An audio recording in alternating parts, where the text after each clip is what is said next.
You won't believe what we found under the dial of this replica Patek Philippe 5712. When you think of Patek Philippe, it's really the movement finish at an industrial scale. So how well are these replica factories really replicating a Patek Philippe? So as we usually start with the dial side of the watch, the overall texture of the dial, polished indices, the polished hands, they're all extremely accurate to the original. This won't have the same accuracy compared to, say, a black Submariner dial. This might be closer to 85 to 90%. And what you really want to look for is the color of the dial. You can see that the authentic is a little bit darker in color. It has more of a darker blue, more of a navy blue, and this replica is almost a dark gray with hints of blue. Again, these are things that they're gonna over time improve until that color is pretty much identical. When we're looking at the hands, if we use a loop or any type of magnification, you can definitely find imperfections on the replica hands. That's, again, not something that's gonna pass quality control. I know for a fact that the authentic watch that we have here has not been opened before. You'll never find specks of dust, small fibers, or scratches because of their immaculate workshop, basically a pressure controlled environment. So when their workshop opens, the high pressure goes out into the low pressure area, so their workshop stays more or less clean. They often have fume hoods over there. You won't see the fibers, but they're there, and they will end up on the dial when you close the watch. So those are things that they look for in quality control environments, and they use microscopes even before they allow the watch to leave the factory. However, the replica companies, they're making watches probably 5 or 10x in terms of quantity, so they simply don't have the time to focus on quality control. So you can always look at a replica watch under high magnification and probably find many imperfections, and that should be a red flag immediately. Also found on the dial is the Moonphase. That's one thing that immediately jumps out to you. The color of the Moonphase on the replica is a lighter blue. They're probably aware of, and I'm sure they'll change that. And once they improve that simple color on the dial and Moonphase, it'll become much less distinguishable as a blatant replica. The overall surface finishes might hit maybe an 85 to 90% mark. I'm being extremely critical because Patek is very high quality, but I was blown away by the lap polish bezel. The Nautilus bezel has 8 sides just like an AP Royal Oak, except they're not all equal in length. And these are techniques that until recently were not able to be replicated. But now we see a very high quality case and bracelet, even for such a watch as a Patek Philippe Nautilus. If we measure the thickness of these two cases, Patek has obviously superior engineering, and they're able to add complications to a movement with very minimal thickness. And that's what makes this sports watch so appealing, because you have a Moonphase, you have a date, you have a power reserve. Normally all of those complications I just mentioned might add 1 to 2 to 3 millimeters to the entire movement, let alone the case. And if we look at the replica, it's thicker by a very small margin, but it's a big enough margin to where you can always rely on a sliding caliper to just measure from top crystal to bottom crystal. Obviously the Patek hits a certain mark, and a replica will always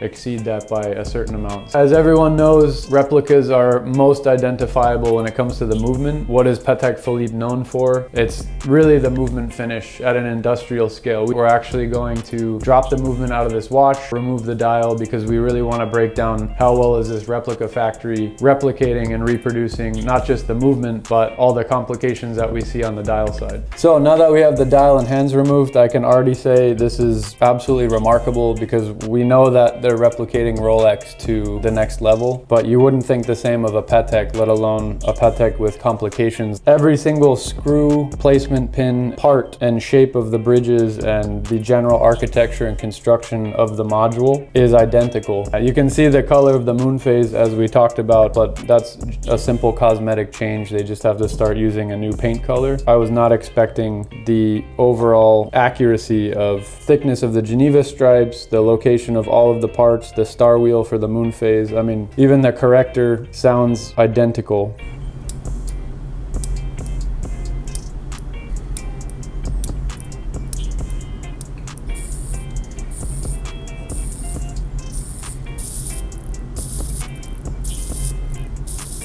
So if you see, there's a few posts that are made of beryllium copper on the authentic for the Moonphase, the star wheel corrector for the Moonphase, the center post. The replica has beryllium copper posts in the exact same location as the authentic, which it's an eye for detail. They're definitely striving to fool people. I'm not supporting the factories in any way, shape, or form, but I think it's up to the buyer of the watch. So if we look at the dial, they're actually screwed in via these two screws. There are corrector pins, but the screw themselves act as corrector pins. And if we look at the replica, it's a two-dimensional dial. And the reason that these are two-dimensional, anytime you produce a three-dimensional component, increases the cost usually twofold, and also the time that it spends on the machine. This is just a two-dimensional dial, and it actually has three positioning pins, and it actually just clicks into the module, which is really the only difference that I see. The other difference is actually when we went to remove the movement and the dial.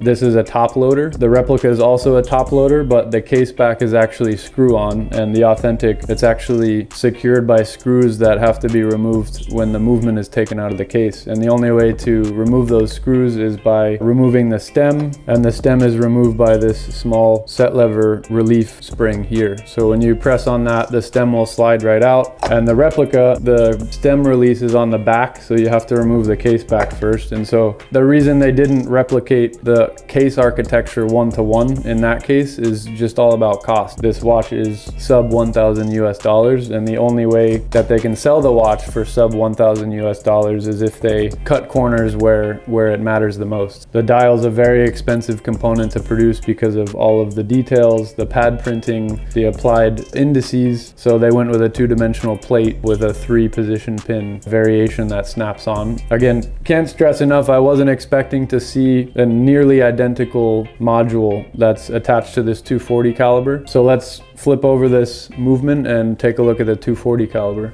First thing we notice when we look at the authentic, it's flawlessly finished, and really that's what Patek is known for. So when we're looking at a replica, obviously going to see how well they've replicated the movement finish. Again, we've talked about free sprung in recent videos. The Patek has a what's called the Gyromax balance wheel, and this is a balance wheel that has inertia weights similar to the Rolex, but these are actually D-shaped weights, but it's the exact same principle. Very unique to Patek Philippe. This particular caliber is free sprung. You will only see a stud holder. You will not see a curb regulator. The replica, because of cost, they're using a curb regulator because it's just simply too expensive for them to produce a free sprung balance. We have a 22 karat gold micro rotor oscillating mass. Obviously the replica is going to be brass, yellow gold plated. Engravings are gold filled, but the overall Geneva stripe quality, the bezels are polished very nicely. The screw heads are polished very nicely. It's not the quality you would find in a very, very high-end independent. If you look at a Moritz Grossman, for example, the screw heads are going to be much more flawless in terms of the flatness. They have the time and the resources. Patek on an industrial scale is achieving a very high movement finish. We simply just don't see that in the replica. So gold filled letters and numbers, but it's just simply not the same quality. It almost looks pad printed. I think it is printed on top of the bridge. It's not engraved and filled, except for the 240 and the serial number. Rotor is definitely just brass, which doesn't allow for as much mass, and it won't rotate as seamlessly. It won't wind the watch as seamlessly because it doesn't have enough mass. Here we have our curb regulator. So very easy to tell as soon as I look at this that it's a replica, but I know that the level they're achieving here will absolutely fool people that are less educated. Easy enough to see based on the movement finish, the finish of the wheels. You can even see the ratchet wheel is not finished at all. This is not something that would fool me, but I'm generally surprised by the overall quality of the correctors for the Moonphase, the corrector for the date, the overall case construction, the comparison of the thickness of the case and the thickness of the watch in general. And as always, check your box and papers. In this particular case, the client brought us the watch in a brown Patek box. Now, if you're familiar with Patek, they used to sell their watches double sealed. They actually gave some clients the choice to open the single seal or even the double seal, which would be the vacuum sealed bag that the watch is actually held in. So in this case, the barcode is broken, so it's not double sealed. In this particular case, the brown of the box is slightly discolored, but the biggest red flag here is actually the missing reference number, which is under the article field. Replica factory is obviously making a box potentially compatible with many watches, and they leave that field open so that someone can fill it in themselves. But of course the ink and the font and the typeface would all probably mismatch. Quality control sticker itself is a bit lighter in color. This is the original box and the original bag and the original pillow. The pillow is always black when you find a single or double sealed stainless steel Nautilus. In this particular watch, the box for some reason has a white cushion inside instead of a black cushion, but to my knowledge, all Nautilus models come on a black pillow or a black cushion. They don't offer their watches in these boxes anymore. This is how they would arrive at the AD from the factory, but they're required now to break both seals at the authorized dealer. In the last 5 or so years, we've seen basically the total disappearance of single and double seal models, but you can still find them from the mid-teens. We had a lot of comments in the recent video asking the question, why would I buy the authentic Rolex if the replica is so close? The fact of the matter is that what you're seeing is very deceiving. It's hard for someone who hasn't really handled a watch before, taken it apart, put it on a timing machine. I think what these companies are doing is obviously reverse engineering, and they're trying to make it cosmetically and aesthetically look as similar as they can make it. If these replica factories did want to spend as much money as they needed to replicate, for example, this 5712 at the same retail price that Patek Philippe is doing, it's possible that they could achieve it. Their aim is not to sell this watch for original retail price. It's to appeal to a whole mass market of people that either don't have the money, or they're not willing to spend, or they simply can't attain it at retail, which is the biggest complaint of today's watch buying market. What are they going to do? They're going to go find the next best option, which is something that looks like it, feels like it, other people think you have it. Unfortunately, they are getting good enough to where you can pretty much fool anybody unless you walk into Wristcheck, and I'm there.